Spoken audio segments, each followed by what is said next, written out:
Hello everyone, welcome to this midday bilingual newscast on Equinox Television. Julembert, good afternoon. Bon après-midi à vous, Innocent Nazem, mesdames et messieurs, bon après-midi à tous. Bienvenue aux 12h sur Equinox Télévision. Voilà, plus de 20 ans qu'ils sont en retraite. Les anciens agents de la régie Fercam transférés à Camrail n'ont toujours pas reçu leur pension retraite ou vieillesse. Pourtant, ils bénéficient du statut particulier de 1974 portant organisation des pensions civiles. Malgré les multiples requêtes adressées aux autorités compétentes, aucune résolution n'a été prise en faveur de ces retraités. On fait le point avec Steve Boulet et Ulrich Ngonomala. Sur plus de 600 agents de l'ex-régie Fercam, ils ne sont plus qu'une centaine à toujours attendre leur pension retraite. Le reste est passé des vies à trépas. Martin fait partie de ces agents relevant du statut particulier de 1974 de la fonction publique, portant organisation des pensions civiles et des prises en charge par le budget de l'État.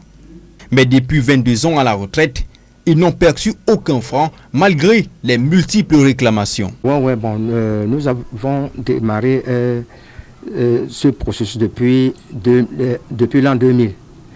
Oui. Alors on a essayé de... on a écrit un peu partout dans les différents ministères concernés, concernant concernant les revendications de nos droits à pension. Seules 2 instances ont accordé suite aux requêtes des ex-agents, le Sénat et la CONAC, en 2018 et 2019, qui appelaient le ministère des Finances à restituer les fonds. À date, la situation est languissante. Fatigué d'attendre nous-mêmes, moi-même je suis allé à Yaoundé, à la CTPL, puisque la CTPL se trouve à la CNI, au 9e étage, 9e niveau, à la porte 900, on nous a dirigé à la porte 919. Dans ce bureau se trouvait le monsieur qui avait traité même ce problème, au nom de monsieur Amougou Bédia. C'est lui qui avait traité de ce problème. Je suis entré dans son bureau, je lui ai posé la question de savoir où en est-on avec le courrier que le ministre vous a adressé. Il dit que non, j'avais déjà terminé avec vous. Quand je voulais sortir, il m'a saisi là, il m'a dit attendez un peu là. Après, il me dit que votre compte là, le compte auquel où on avait versé cet argent là, il y a encore 10 millions de francs là-dedans. Je lui ai posé la question, mais mon ami, les 10 millions là, depuis 1999 jusqu'à nos jours, représentent quoi? Il est resté mieux comme une cape. Nous sommes également allés rencontrer un autre résistant. Daniel était conducteur de train dans les années 80. Oh, je vis comme tu vois. Moi, vous voyez là, ma femme est même partie. Vous voyez qu'à la maison là, vous voyez que tout est délabré. Ma femme est partie, je vis seul. Et voilà les enfants qui sont là. La femme est partie. Comment je dois faire? Je n'ai plus de revenus. Alors, elle ne pourra plus supporter les mêmes conditions de vie qu'on faisait. Elle est partie. Au soir de leur vie, ils ne sont que nourris de promesses. En attendant réalisation, les anciens employés de l'ex-régie Fercam succombent à de multiples maladies et vivent dans des conditions déplorables. Bientôt du soulagement pour les populations du département de la Mémé dans le sud-ouest Cameroun. D'ici quelques mois, elles pourront voir leur réseau routier être réhabilité. En attendant, les agriculteurs de ce département broient du noir pour écouler leurs produits agricoles. On fait le point avec Nadine Nguafo et Xavier Foka. Ces camions embourbés sur cette route n'est pas un cas isolé ici dans la localité de Mbongué. Nous sommes dans le département de la Mémé, région du sud-ouest Cameroun. Plus grand producteur de cacao dans la région, les agriculteurs de ce département ont pourtant du mal à écouler leurs récoltes à cause de l'état désastreux du réseau routier. À cause de l'état des routes, un verre de riz coûte 300 francs. Il n'y a déjà pas d'argent pour s'acheter à manger. Nous ne pouvons vendre le cacao que nous produisons, les acheteurs ne pouvant accéder aux plantations. Ces routes ont transformé le quotidien des populations du département de la Mémé en véritable calvaire. Une situation qui pourrait dans les prochains jours être un lointain souvenir. The Minister of Public Works has put our disposal money Le ministre des Travaux publics a mis à notre disposition de l'argent pour la réhabilitation des tronçons Goa-Bouya, Goa et Kondotiti, en attendant le bitumage. Rappelons que plusieurs autres localités du sud-ouest et même ailleurs ont cette même réalité de problèmes de qualité d'infrastructures routières. À l'étranger, à l'ouverture des travaux de la COP26, les dirigeants africains ont appelé à la solidarité internationale et au respect des engagements pour faire face au changement climatique. En RCA, l'opposition se retire du dialogue républicain. La mouture internationale est signée Sédik Chouna Nadinyambo. Centrafricaine, le climat politique demeure tendu. À quelques semaines de l'ouverture du dialogue républicain, les principaux partis de l'opposition déclinent leur participation. Dans un communiqué, la coalition de l'opposition démocratique fustige la décision du président Touadéra de vouloir lever l'immunité parlementaire des députés de l'opposition. Une mesure qui, selon elle, foule aux pieds l'exigence de la décrispation politique et la création d'un climat apaisé, indispensable pour engager toute négociation. En tête d'affiche des députés concernés, Anissé Georges Dologuélé, arrivé deuxième lors de la dernière présidentielle. D'après des sources, le président Touadéra aurait demandé la levée de l'immunité parlementaire dans le cadre d'une enquête visant François Bozizé, l'ex-chef d'État qui a récemment pris la tête d'une rébellion. Au Nigeria, un immeuble de 25 niveaux, encore en construction, s'est effondré en plein cœur de Lagos, faisant au moins 4 morts et de nombreux blessés. Selon l'Agence nationale de gestion des urgences, le bilan pourrait s'alourdir car des dizaines d'ouvriers présents sur le chantier sont toujours coincés dans les décombres. L'opération de sauvetage se poursuit. Jusqu'ici, seules 4 personnes sont sorties vivantes.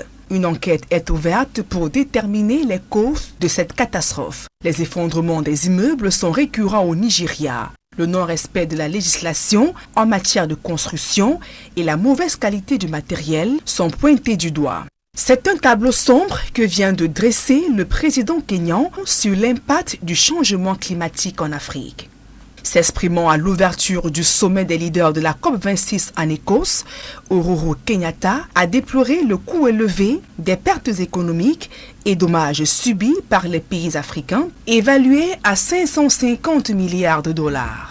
De même, les dirigeants africains présents à ces travaux ont dénoncé les promesses non tenues des pays développés de porter à 100 milliards par an le aide climat aux pays en développement dès 2020. Ils appellent de ce fait à une solidarité internationale et au respect des engagements de tous pour faire face au dérèglement climatique. Un public reportage avant de mettre un terme à la première partie de ce journal. Ils sont près de 300 étudiants de l'Institut supérieur de gestion prêts à affronter les défis professionnels. Après plusieurs années de dur labeur, ils ont reçu leur attestation de fin de formation. Reportage.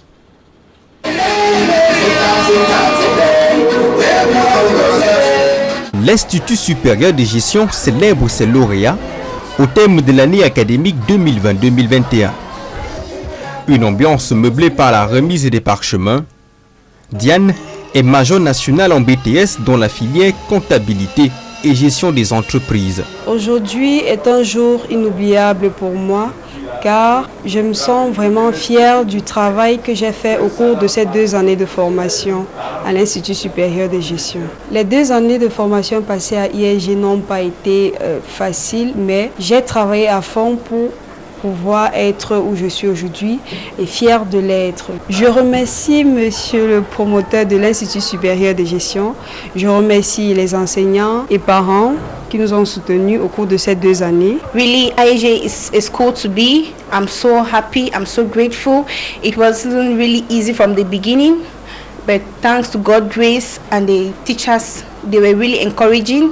They really helped us in our studies, and today I'm really honored that I am even given a scholarship of 75,000 francs to continue schooling in IAG. Comme Diane et Clarisse, ils sont plus de 300 étudiants qui ont bravé les différentes épreuves du BTS, HND, licence et master professionnel section francophone et anglophone, une véritable satisfaction pour le corps enseignant. Nous tirons un coup de chapeau aux étudiants de HND qui, pour la plupart, dans plusieurs spécialités, ont fait des 100%. Voyez-vous, ça ne peut être que de la joie dans notre pays, compte tenu de ce que ces étudiants s'intéressent véritablement à la formation. Et quand nous avons des résultats de cette envergure, je ne peux qu'être un directeur heureux.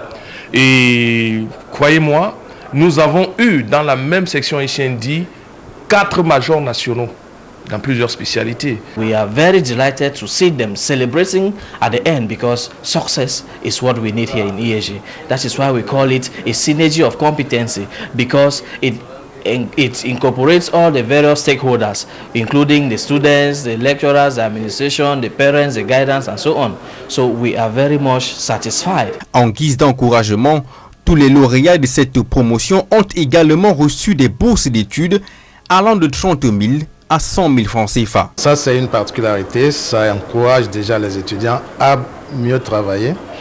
Ça encourage aussi les parents en ces temps qui sont extrêmement difficiles à penser qu'ils peuvent avoir des facilités en envoyant également des enfants à l'école.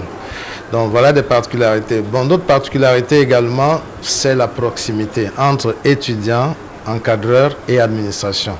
Les cours ont déjà débuté à l'ISG, mais les portes sont toujours ouvertes pour les Camerounais désireux se faire former dans cet institut de formation professionnelle situé au quartier d'Eido, dans la ville de Douala.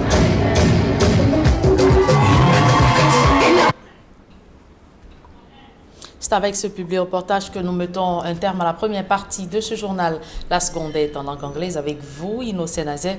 Good day once again. Thank you, Julien. Good day once again, and to our viewers, good day. Thanks for staying with us. Custom officials in Gaoundéré in the Adamawa region of Cameroon have seized 10,623 mobile phones transported illegally from neighboring country Nigeria. According to heads of the Hakomi 3 Mufo Jutes, the owners can only collect back these mobile phones if only he pays, that is, the custom tax. So you can give reports.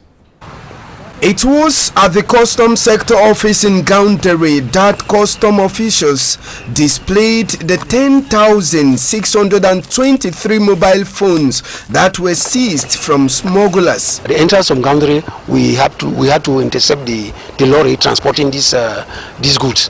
They were inside bags with some other goods. The mobile phones, which were illegally transported from a neighboring country into Cameroon, were seen mixed in other goods in a lorry by custom officials, something which made the traffickers to think the custom officers were using supernatural powers to track them. When we got it, the first thing they suspected us of using witchcraft or moving with a witch doctor. Instead of paying their duties, they thought we are moving with witchcraft.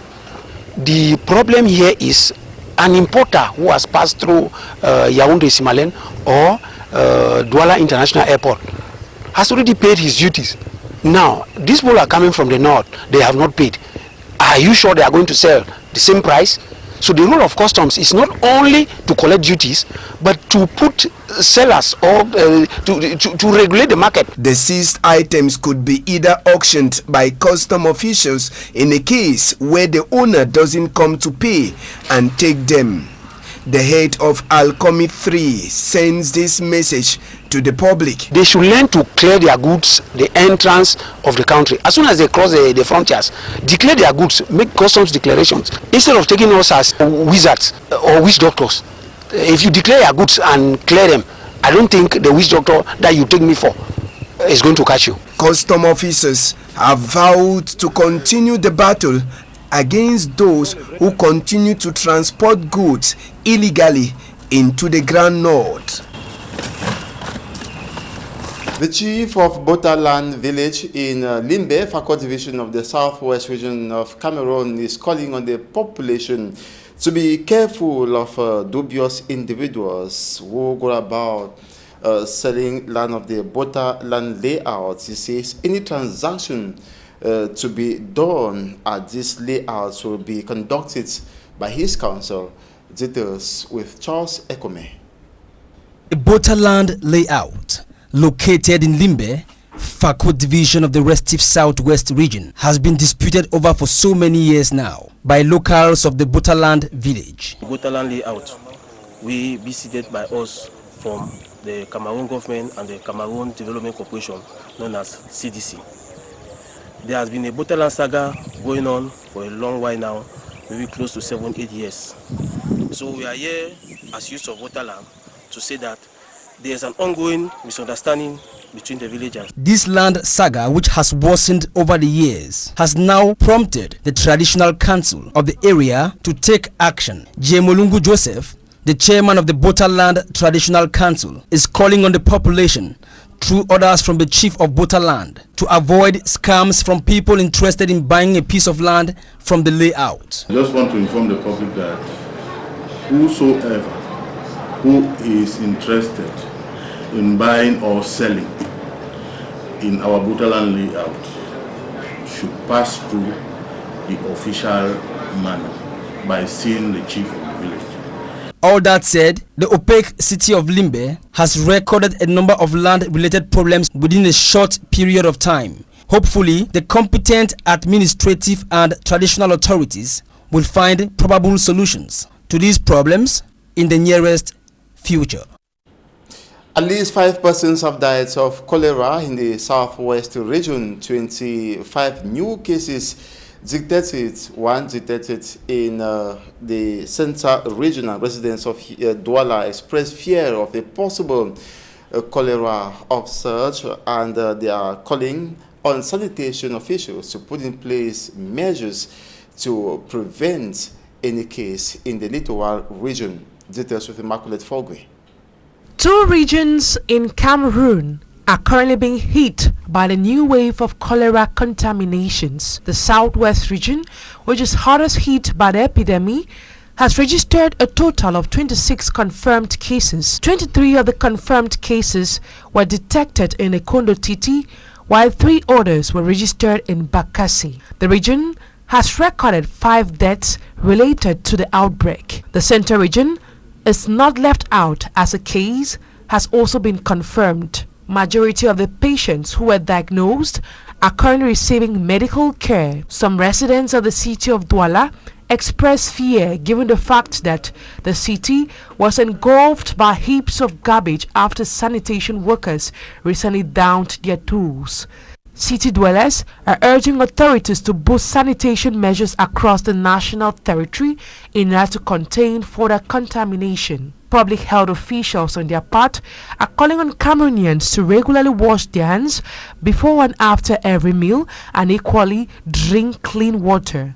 They equally re-echoed the importance of vaccination.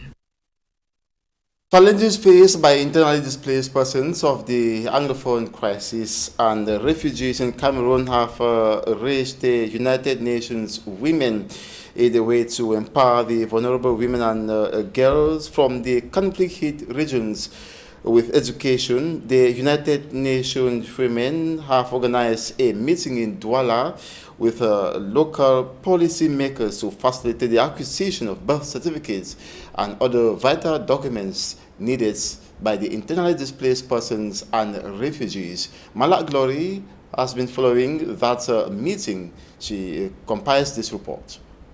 To facilitate the acquisition of civil status documents by IDPs and refugees in Cameroon, the UN Women met in Douala together with local policy makers such as the mayors. These to brainstorm on the different ways on how to facilitate the vulnerable women and girls in the conflict-affected area have access to civil status documents. That we can facilitate access to civil status documents. The reason is because we have so many beneficiaries in our project Second Chance Education that are not even able to move because they do not have identity cards, and because they don't also have birth certificates that will enable them to produce their identity cards. The UN Women also have as objective to provide these vulnerable women a second chance education, and for this reason the mayors in charge of birth certificates promised to bring possible solutions. If you have your birth certificate, you can go back to school and you can continue far in studies. The organization, on their part, hopes to have more than 3,000 beneficiaries that will have birth certificates, national identification cards, because of the support from the platform. Down in the south. And that's it for this edition of the Midday Bilingual Newscast on Equinox Television. Thanks so much for watching. Have a nice day. Tomorrow is another day, God willing. Julien Beth, bonne journée à vous. Merci. Et je vous souhaite également une agréable journée. Innocent Nazé, mesdames et messieurs, merci d'avoir été des nôtres. Retrouvez dans quelques secondes Florence Ting et Nadine Yambou pour votre quotidien santé.